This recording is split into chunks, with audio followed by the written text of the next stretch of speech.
comprends que les usagers, la jeunesse qui utilisaient ces services avec un succès, comment dire, un succès phénoménal. Moi, je le vois, je vois des familles heureuses qui appellent et qui voient leurs enfants étudiants à l'étranger, au Canada, aux États-Unis, en Europe. Je vois tout ça. Et c'est vraiment, comment vous dire, c'est touchant de voir tout ça. Donc je le comprends. Je comprends les réactions. Seulement, vous savez, un pays qui se respecte est un pays qui fait respecter ses lois. Moi, je ne suis pas contre le succès. Ils connaissent un succès phénoménal. C'est normal. Mais ils auraient pu être un peu attentifs et respecter les pays qui ont des lois, des cadres réglementaires, et de discuter, d'ouvrir un dialogue. Jusqu'à présent, il n'en a pas été le cas à ma connaissance.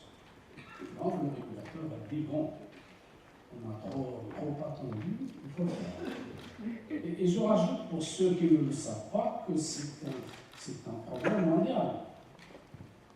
Il y a des pays qui sont passés à l'interdiction, et ils sont nombreux. D'autres qui procèdent par, comment dire, ils envoient des messages.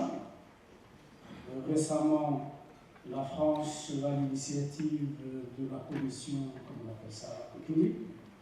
Il pose la question à Facebook, qu'est-ce qu'il faut des données nominatives de leurs clients en France?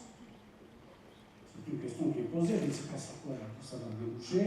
Je crois qu'ils leur ont donné un délai de 3 mois peut-être. Et au Maroc, nous avons aussi la CNDP qui peut s'interroger sur l'usage fait par les données nominatives des Marocains. C'est possible. Donc, dans tout ça, quelle position prendre?